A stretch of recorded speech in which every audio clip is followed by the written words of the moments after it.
let's talk about stroke. Okay. All right. Everybody knows what a stroke is. Yeah? Anyone here does not know what stroke is? Yes, CVA, Jordan, yes, it is. Stroke is basically an insult to the brain, okay? What I mean is that something happens in the brain for some reason. One major blood vessel artery in the brain stops receiving, or a brain muscle, brain mass stops receiving oxygen because that major artery is blocked, okay, or there was some rupture of that artery, then the brain hemorrhage ensues, then that is what you call stroke. Okay, now and I'm pretty sure everybody knows what a stroke is. Let's continue the discussion here. Okay, stroke. According to American Stroke Association, guys, stroke occurs when blood vessel that carries oxygen and nutrients to the brain is either blocked by a clot or burst or ruptures. When that happens, part of the brain cannot get the blood and oxygen it needs, so it and brain cells die. Okay, it's very clear, guys, right?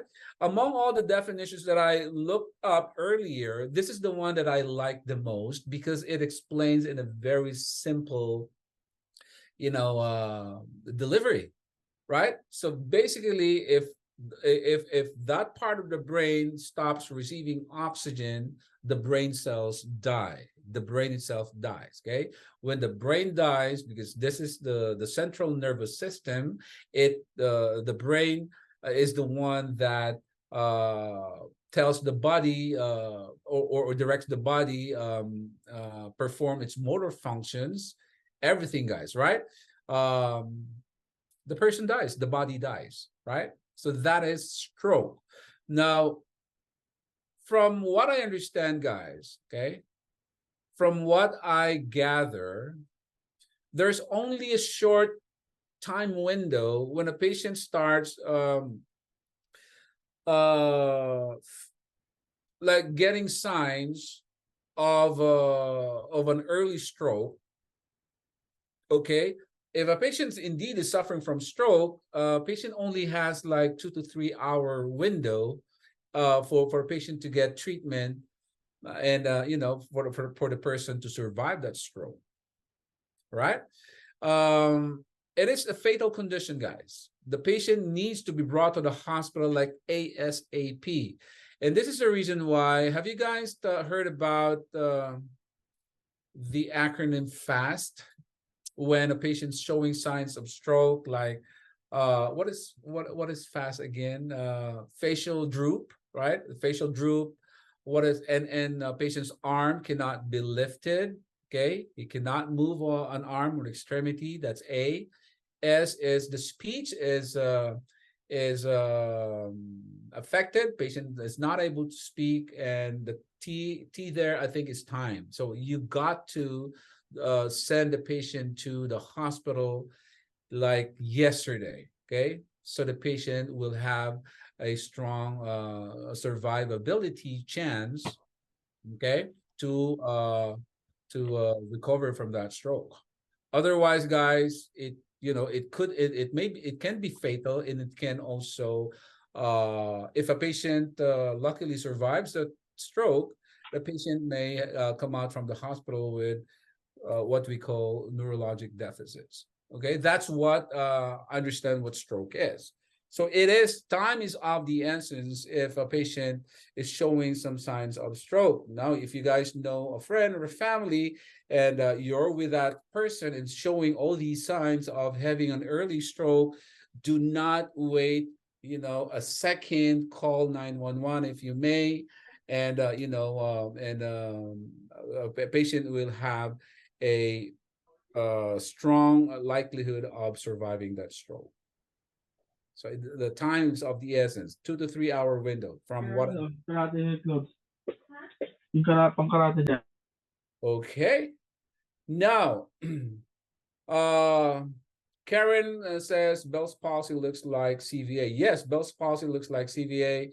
Bell's palsy, guys, is also it can mimic signs of strokes because part of the face nerve is damaged. Okay, so when that happens, part of I mean a good portion of the face is drooping.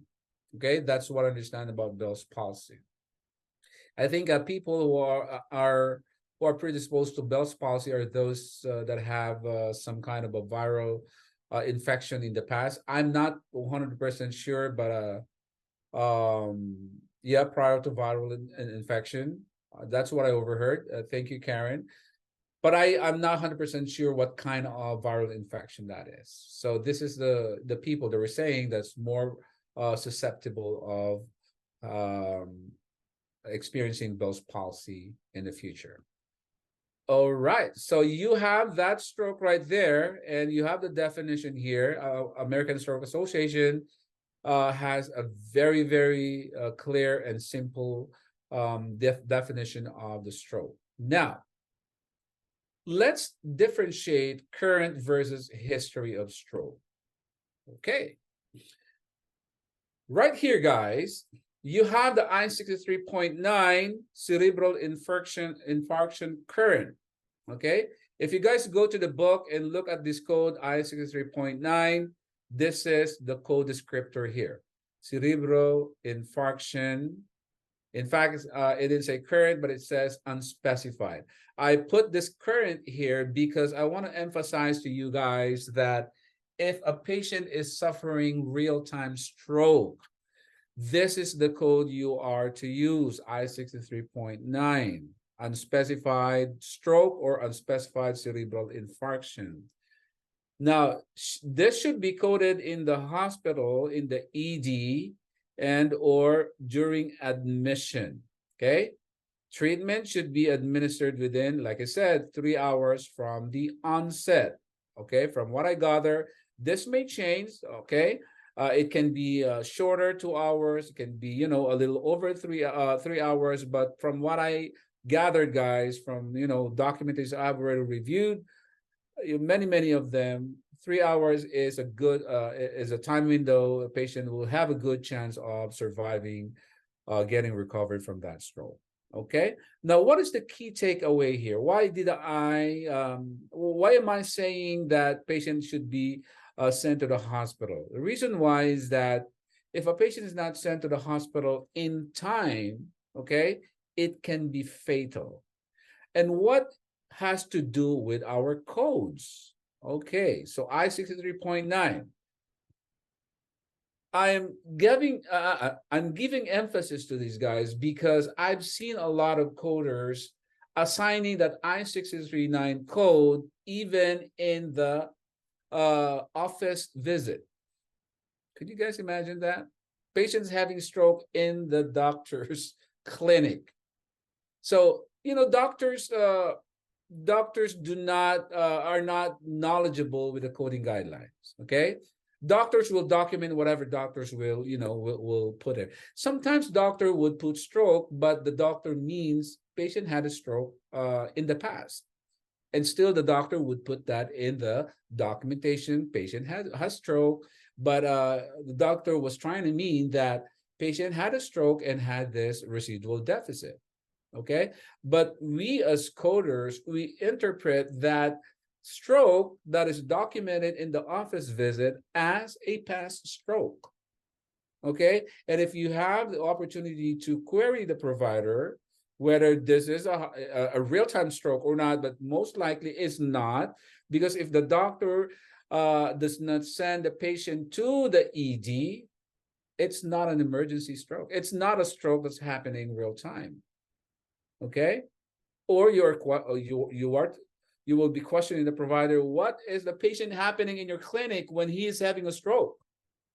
This is a fatal disease. Okay, now in the same way, I have seen a lot of documentation or coders, or some are not even coders. They claim to be coders. They know how to code, and assigning a stroke code I-63.9 in the nursing facility, in home health, home health setting, in the rehab facility.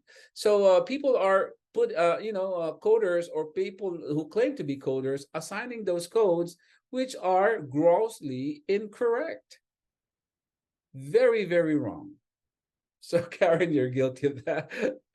I don't mean to rub that in, Karen, but yeah, if you don't understand the coding guidelines, guys, imagine you're saying, hey, patients having a stroke in the home health setting, patients having a stroke in the skilled nursing facility.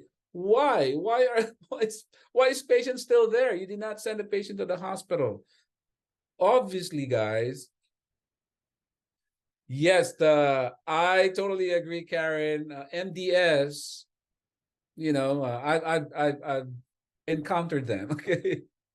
And many MDS guys, by the way, Karen knows this. MDS are those people who work in nursing facilities, and they're the ones that are assigning the codes, right? They claim to be, hey, I am a good coder, I can do that. But many of these codes that they assign are really out of whack. They're incorrect. Okay. So one of these is stroke code. I'm telling you guys now, right, Karen? So I'm telling you now, guys, that the I-63.9 is a hospital code. Okay? There's no other way around it. It is a hospital code. You only use that in the hospital. Am I making sense here, guys?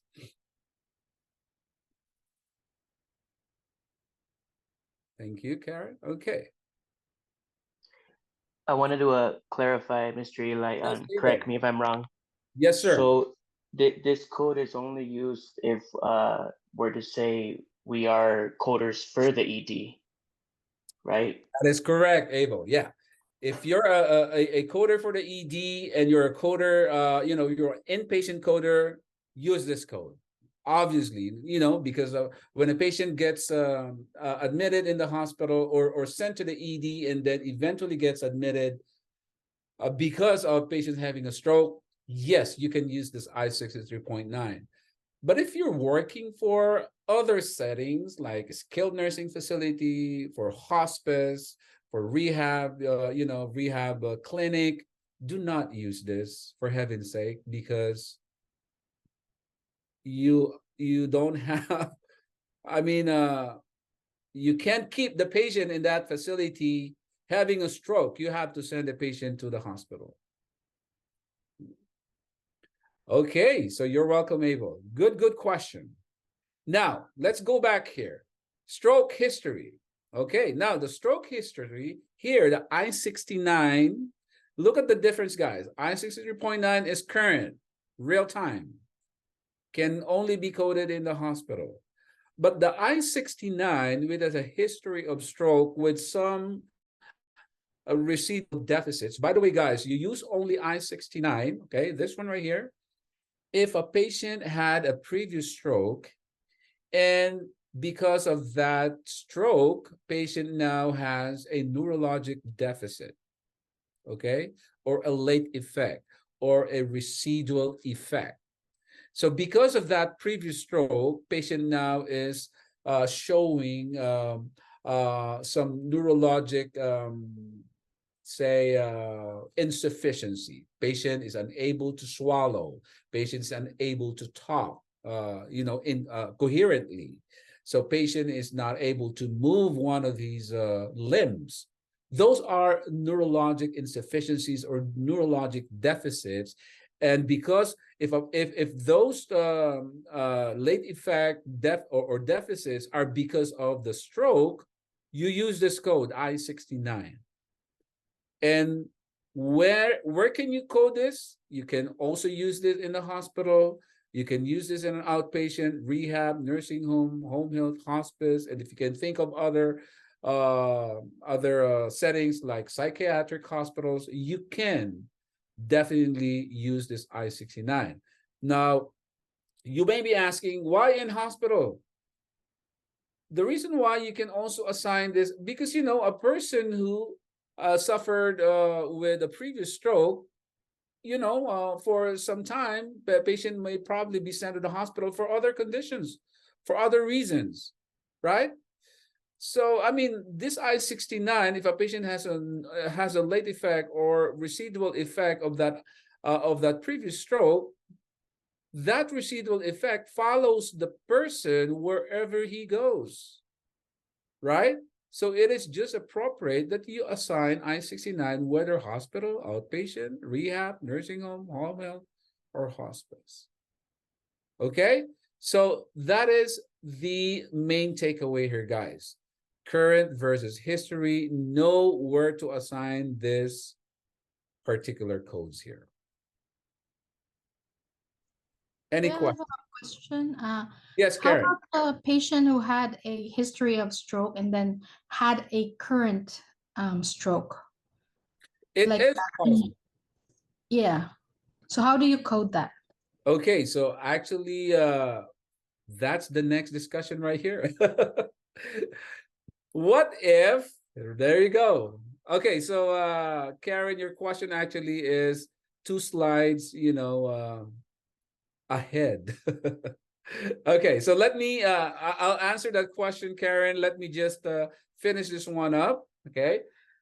So category I-69, which we have talked about earlier, is used to indicate conditions classifiable to categories I-60 to I-67, which means that if a patient suffered a condition with code range from I-60 to I-67 and had and you know, as a result of that, patient now has a neurologic deficit, you can assign this I-69 code.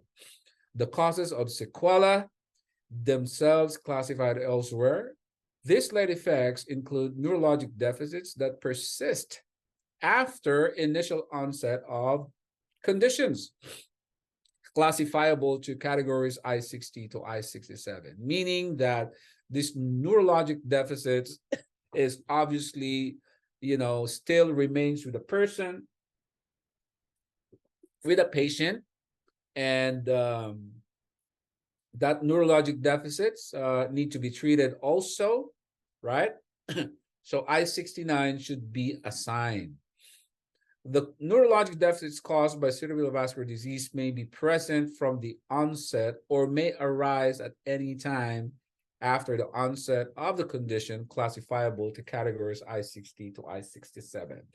So you see this code range I-60, I-67, guys. These are sorry, numerous or different cerebrovascular conditions that a patient may have suffered in the past or may have suffered like that cause these neurologic deficits. Okay, so if you look at the book I-60, you have all those conditions described as you know, many different types of brain injury. Okay, now again, the I-69 can only be assigned if a patient suffers with neurologic deficits as a result of that cerebrovascular disease. Okay. Now let's go to Karen's question. Oh, hold on. You guys already know this, right? We talked about this. Codes from category I-69, sequela of the cerebrovascular disease that specify hemiplegia, hemiparesis, monoplegia, dominant or non-dominant side is affected. Should the affected side be documented but not specified as dominant or non-dominant, and the classification system does not indicate a default, code selection is as follows. So you guys already know this, but for the sake of rehashing that guidelines in your memory, guys, okay? When you're assigning I-69 for a neurologic deficit, which involves, you know, patient's motor function, like motor function is affected, like, you know, half of the body is not working, like half the body is paralyzed or a particular limb is paralyzed, you follow that that guidelines that says if a patient is ambidextrous, you assign or you consider that as the right side is dominant and the left side is non-dominant. Okay. Now, if a patient is right side or right-handed, or if there was no indication, it was not reported whether the patient is right-handed or left-handed, you always assume that the patient dominant side is the right side and the patient's left side is the non-dominant side. Okay.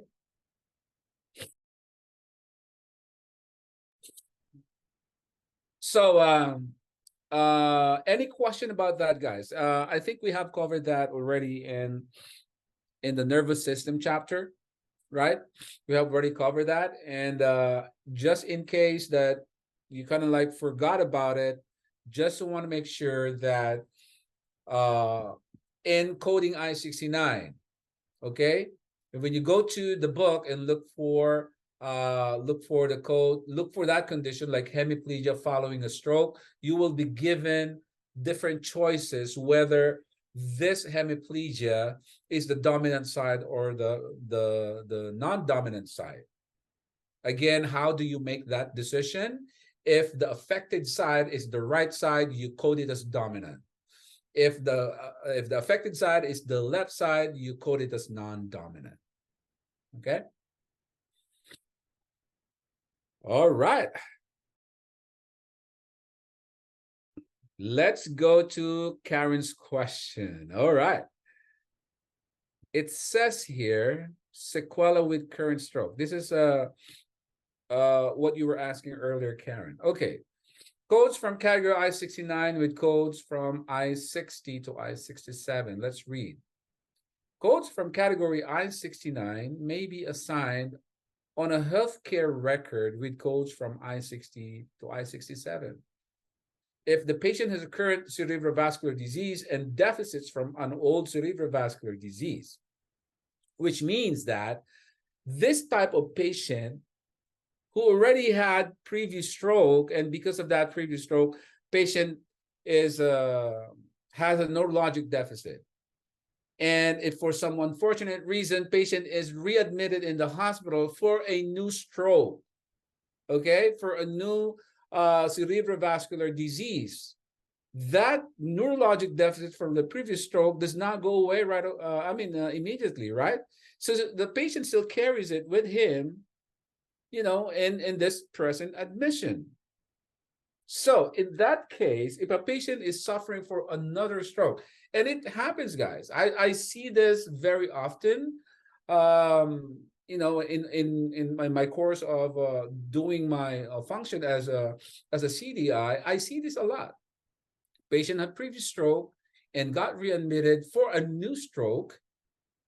So when that happens, you cannot just ignore the previous stroke with neurologic deficit. You have to code it also alongside of the current stroke. Right? Does that make sense, Karen? Does that answer the question?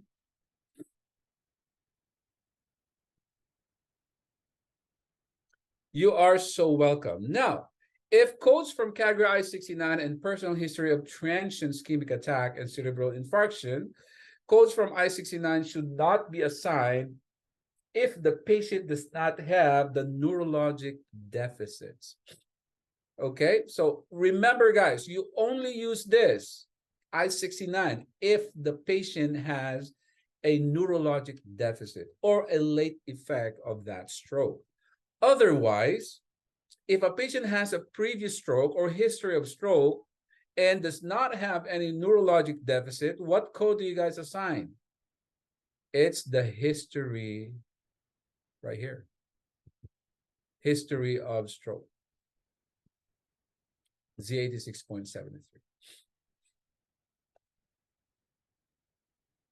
Any question, ladies and gentlemen?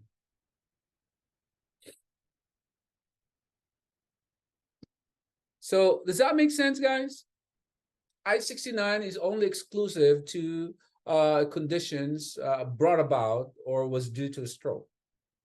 you are to assign that I-69 code. Okay? So in summary, the I-639 is for current stroke.